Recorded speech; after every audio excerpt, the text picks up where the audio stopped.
Please help me welcome Patrick. Hi, Patrick. Thank you.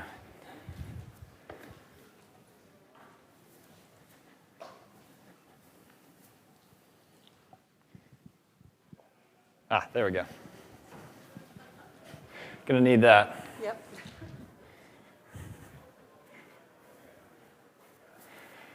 So thank you guys so much for letting me come in. As I mentioned, my name is Patrick Braswell, and I'm the CEO of Transcend, and it is our core belief that the workplace should reflect company culture and inspire growth. Should reflect the company culture and inspire growth, and that's why we're a commercial real estate firm, and that's why today I'm going to go with you guys, take you on a little journey as to how workplace can inspire company culture, how it can increase revenue, and more importantly, how it can actually engage your workers. I think there's a big problem in the U.S. with engaging employees, with making them feel important, and again, it's our core belief that we can do that through office space and through the workplace itself. So again, I'm going to take you guys through a little journey. What I have laid out for us is some provocative stats that I wanted to share with you guys before we kind of go dive into the meat of this presentation. So we'll do that real quick. 29% of employees are actively disengaged at work. 29%. Think about that. When they come into the office, they don't care about the company, they don't care about productivity, they simply are just there being. 91% of employees 34 years and younger will leave their job within 3 years. 91%, think about that. That's almost 100. So you get a millennial, you hire them, you train them, and by the time they just get going and are productive, they are going to leave your company and go to a competitor or go somewhere else. Think about the lost dollars in training that is. Think about the lost productivity that comes with. 91%. Only 16% of workers in the U.S. are fully engaged. That's almost just 1 in 10. So if you have 20 people in there, that's pretty much 3 employees at your company that are fully engaged and ready to be great workers, and that usually are the founders of the company if you're a small company.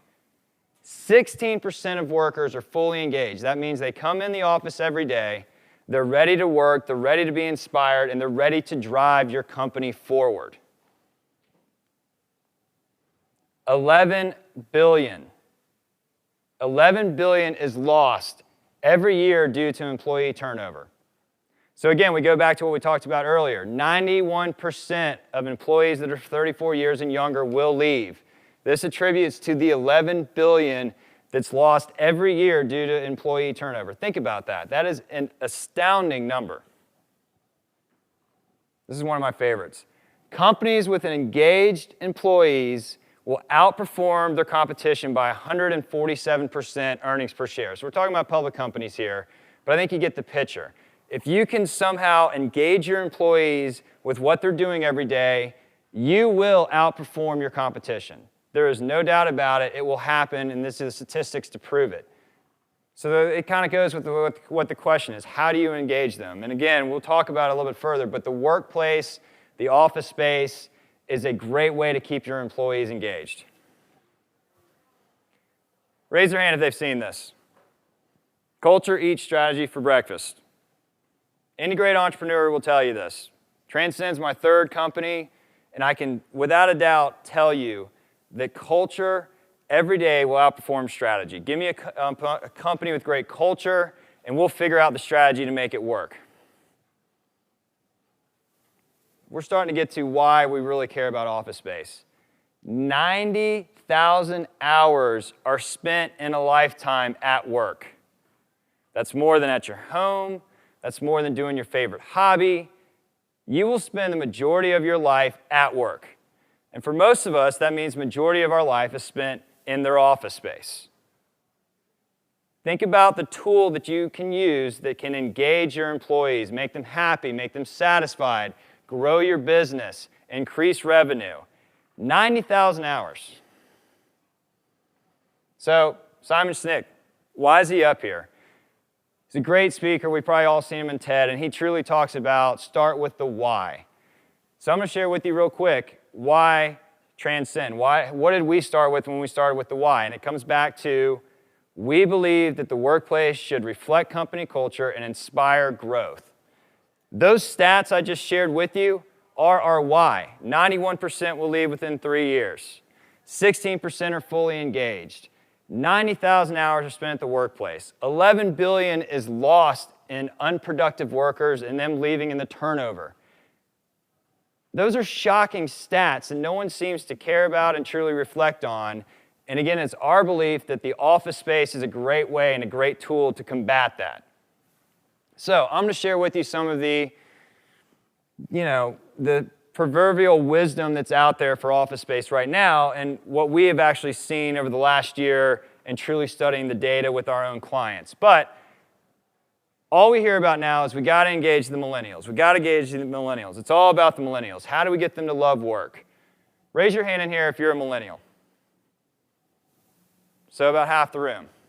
So y'all are about half the workforce now, and that number is growing.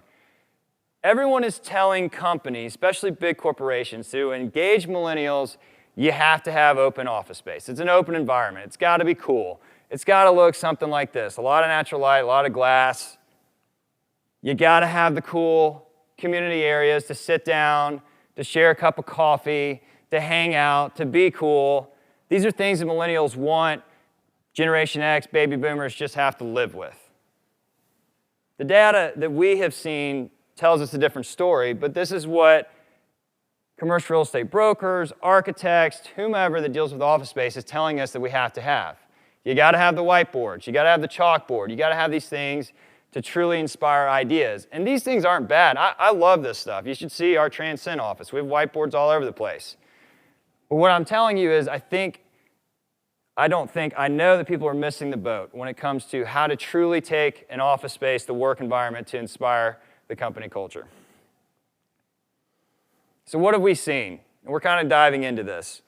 So part of our strategy when we get hired by a corporation to go help find office space is we want to understand the data behind the wants and needs of that office space. So we sent out a survey. We've done over 1,000 over the last year. And some of the main key points to take away is that it's not about generation when it comes to your office space. It is not about generation. You know, we have all these different generations. We've got baby boomers. Do we have any baby boomers in here? Just one? Two, maybe? So they'll tell us that baby boomers are like madmen. Everyone's have these private offices. The peons are inside in these little cubes. And that's just the way that it is. They're resistant to change. They're loyal. They're workaholics. And their office space better reflect that. How many Generation Xers are there? Raise your hand. I'm one too. So for us, they feel like we're kind of a combination. We can figure out what the millennials want. We can figure out what the baby boomers want, and we're in the middle. We're skeptical. We're independent. We have a work-life balance. That's what we want. A lot of times we've seen that the Generation Xers can move in between the different types of work environments. But again, it's not about that, and I'll get to that in 1 second. And then millennials. We already saw how many we have here. You're lazy. You're impatient. You demand respect immediately even though you haven't earned it. These are the things that millennials talk about. But you know what? Every company we talk to has one question, and that is, how do we engage the millennials? How do we get them to work harder? So these are some of the things that we have seen and talk about when we talk to architects, but then I'm going to dive back into our data again. The data that we've seen over the 1,000 surveys talks about making sure that you're not just thinking about generations, but that you are truly lining up work function over generation. It doesn't really matter what generation you are, it's more about your work function. If you want to truly have office space, it's going to inspire culture and grow it and grow your revenue. So what do I mean by that? Take a coder, for instance.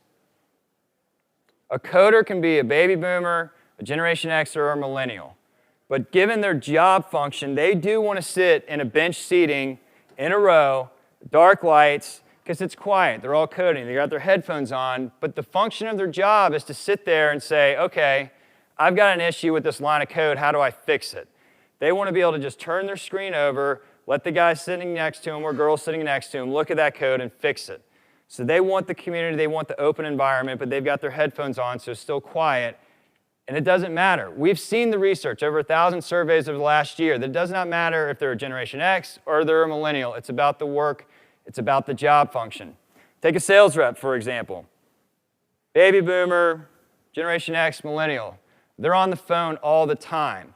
So if you took a millennial, put them into a sales role, and then gave them a bench to sit at in a big open environment, they're going to be miserable. They can't make the calls. They cannot concentrate. They can't get their job done. They may like the bench seating, but you got to provide them things like a phone booth or a private office or a private area for them to go make the calls. That's what I'm talking about. Accounting, they want privacy. Think about these things. So when you are thinking about company culture, you're thinking about the work environment, it really, really dives into job function more than generation. So don't believe the hype when they say millennials want open environment and cool environment. They are more concerned about their job function and matching that up than they are with a cool environment. Same with Generation X and same with the baby boomers. So in closing, I'm just going to leave it to you, and I've said it a lot, and I'll say it one more time. Job function is more important than generation. To truly inspire company culture and help it grow, you've got to design office space that aligns with your employees' job function. And that's it. Thank you. So do we have questions for Patrick? Yes. Speak up really loud. Oh, there's a mic. That came up in discussion with somebody that came into our department. I'm a marketing research analyst for the Air Force. And somebody said, don't you guys collaborate? Don't you need a more open workspace? And I said, well, I'm analyzing. So, I mean, I don't really want an open workspace because I want to be kind of secluded. Have you found out anything from marketing research specialists or analysts or whatever, what type of environment really works best for them? To your point, they would rather be secluded so they can keep their heads down and do what they want to do. What we find is that companies are having to put more common areas there. You still have to have the private areas for you to do your job function. For me as a salesman, I want to go do my job function in a private area, but I do, from time to time, want to step out, go to a collaborative room, and then get together and do it. But it needs to be on my time. I mean, for me as a salesman to sit there and think, well, I'm going to have this amazing bump-in collaboration on a sales call sitting next to people that are making calls too is ridiculous. And same with your environment, I'm sure, as well. Other questions? So I have a question. Wait, Beata has a question. Hi there. So that would then stand the same for introverts and extroverts, I suppose, as long as you have the collaborative environment, because introverts just love being put on the spot. Yes, and introverts generally tend to want to gravitate towards positions that help you, with that, or in the extroverts the same way. But yes, our studies dive into that as well. And I think this whole concept of open office space is the way to go is just flat out wrong, because there's a lot of job functions that cannot perform properly in the open environment. What you need to do is have the privacy for those job functions that need it, but then the collaborative spaces we talked about earlier for people to congregate and talk about things when they want to, or more small conference rooms. I mean, there's a whole host of things you can do, but that's generally what we've seen in our research. As an introvert, I'm excited to hear someone in office space work say not everybody collaborates at their best when everybody else is in the same space. What do you think of the trend that was probably moving over the last 10 years of having fewer spaces to work than people who are employed? The hoteling phenomenon. Mm-hmm.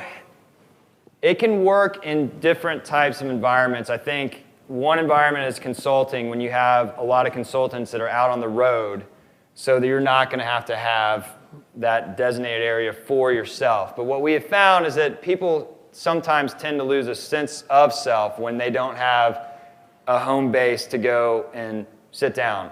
One quick story, a client of ours, CERT Marketing, there are 30 employees, and they have benching, because they're all marketing and their heads are down and they're doing their work and they're not on the phone that much. And Binge, the CEO, has no assigned seats. Sit wherever you want, doesn't matter. I talked to them 6 months after they moved in. Every single person goes to the exact same seat every day. We're creatures of habit. So for a company to say, well, we're going to go to the hoteling model, I just don't feel like it works. in my I've opinion. seen that often not work. Any other questions for Patrick? Well, thank you very much for sharing this with us. I think it's a really interesting view of human behavior, and we're always interested to learn more about human behavior. Thanks, everybody.